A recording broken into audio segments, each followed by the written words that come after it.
Salam damai dan sejahtera. Jika Anda seorang Muslim yang menolak doktrin Trinitas dan menganggapnya tidak dapat diterima akal sehat, atau Anda seorang Kristen yang percaya pada doktrin Trinitas tapi semata-mata karena tuntutan iman, tonton video ini sampai habis. Karena video ini akan menjelaskan mengapa doktrin Trinitas itu benar dan tidak bertentangan dengan akal sehat. Sebenarnya, permasalahan mendasar dari Muslim yang menyangkal doktrin Trinitas adalah keterbatasan wawasan berpikir mereka sendiri. Persoalannya kurang lebih sama seperti orang-orang ateis yang menolak eksistensi Tuhan karena mereka membatasi wawasan berpikir mereka hanya pada realitas empiris atau pada apa yang dapat dilihat, diraba, dan dipikirkan menurut logika pemikiran mereka yang terbatas. Baik ateis yang menolak eksistensi Tuhan maupun kaum Muslim yang menolak doktrin Trinitas, keduanya seperti katak dalam tempurung yang mengira dunia itu hanya seluas tempurung yang menjadi tempat tinggalnya. Akibatnya, mereka jatuh pada kesimpulan yang salah dan tersesat. Logika Muslim yang menolak Trinitas mendasarkan pandangannya pada realitas dunia yang mereka pahami, baik dunia yang terlihat maupun dunia yang tak terlihat. Dalam realitas tersebut, segala yang hidup selalu bersifat unitarian, yaitu satu entitas hanya memiliki satu pribadi atau satu kesadaran. Tak ada entitas yang memiliki lebih dari satu pribadi atau satu kesadaran dalam waktu yang sama.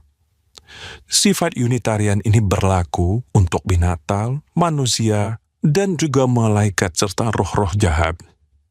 Itu sebabnya bagi Muslim, konsep tauhid, yaitu konsep keesaan Tuhan dalam konteks unitarian, adalah konsep ketuhanan yang benar.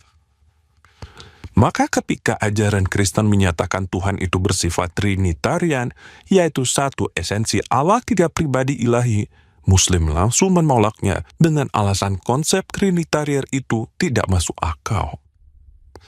Sebenarnya cukup dengan akal sehat kita bisa mengetahui di mana letak kekeliruan logika berpikir Muslim. Mereka telah membatasi logika berpikir hanya pada realitas ciptaan. Itu kesalahan fatal Muslim. Akibatnya mereka menyamakan sifat eksistensi Tuhan Sang Pencipta dengan sifat eksistensi semua ciptaan, yaitu harus bersifat unitarian juga. Padahal dalam kitab Yesaya Tuhan sudah bersabda, "Dengan siapa hendak kamu samakan aku, seakan-akan aku seperti dia?" Yesaya bab 40 ayat 25. Tuhan Sang Pencipta jelas tidak sama dengan ciptaan. Jadi jangan samakan sifat eksistensi Tuhan dengan sifat eksistensi ciptaan. Eksistensi ciptaan memang bersifat unitarian, tapi eksistensi Tuhan Sang Pencipta tidak bersifat unitarian. Perbedaan penting ini yang gagal dipahami Muslim. Sebaliknya orang Kristen beruntung karena tidak menutup diri hanya pada realitas ciptaan. Orang Kristen terbuka pada pewahyuan sabda Tuhan yang menyatakan realitas ilahi tidak sama dengan realitas ciptaan. Sebaliknya, realitas ilahi itu jauh melampaui realitas ciptaan. Melalui pewahyuan sabdanya itulah Tuhan sudah menyatakan dirinya sebagai Allah Trinitas, Bapa, Putra, dan Roh Kudus. Tak ada satu ciptaan pun di dunia ini yang memiliki sifat Trinitas. Maka sifat Trinitas itu berada di luar kerangka berpikir natural manusia. Sifat Tuhan yang Trinitas memang tidak mungkin diketahui oleh manusia yang membatasi pemikirannya pada realitas ciptaan. Itu sebabnya, bagi Muslim yang tak mampu berpikir di luar realitas ciptaan, konsep Trinitas tidak dapat diterima akal mereka. Sifat Tuhan yang Trinitas hanya mungkin diketahui oleh manusia melalui pewahyuan Tuhan sendiri. Bagi Kristen yang terbuka pada pewahyuan Tuhan, maka pikirannya pun terbuka pada realitas ilahi yang supranatural. Oleh karenanya, bagi Kristen, sifat eksistensi Tuhan yang Trinitas bukanlah hal yang bertentangan dengan realitas dan akal sehat. Keterbukaan pada realitas supranatural itulah yang menjadi kelebihan orang Kristen dari Muslim. Jadi penolakan Muslim terhadap doktrin Trinitas sebenarnya bersumber pada keterbatasan logika Muslim yang tidak mampu melihat realitas lain di luar realitas ciptaan. Tapi benarkah Tuhan Sang Pencipta tidak mungkin bersifat Unitarian seperti ciptaannya? Dalam kisah penciptaan di Kitab Kejadian, dikatakan bahwa semua ciptaan Tuhan itu baik. Itu hanya mungkin jika Tuhan itu sempurna dan sumber segala yang baik. Selanjutnya dalam Injil dikatakan bahwa hukum utama adalah kasih. Itu hanya mungkin jika Tuhan sendiri adalah sumber kasih.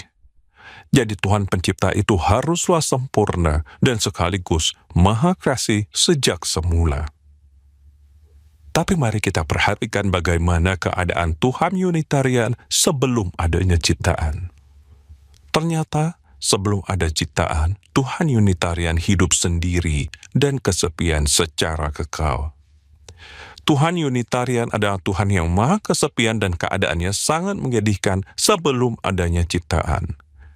Bandingkan dengan Tuhan Trinitarian. Sebelum adanya ciptaan, Tuhan Trinitarian sudah hidup dalam kasih di antara ketiga pribadi ilahi yang ada bersama sejak kekal dan menjalani kehidupan yang sempurna tanpa kekurangan apapun. Tuhan Trinitarian sudah sempurna dan tercukupi dalam dirinya sendiri sebelum ada apapun selain dirinya. Jadi sebelum ada ciptaan, Tuhan Unitarian itu tidak sempurna, karena dia hidup dalam kesepian yang menyedihkan dan tanpa kasih.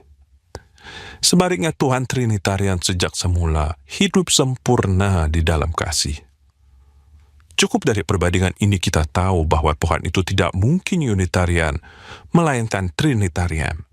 Hanya Tuhan Trinitarian yang sempurna dan sekaligus maha kasih sejak semula.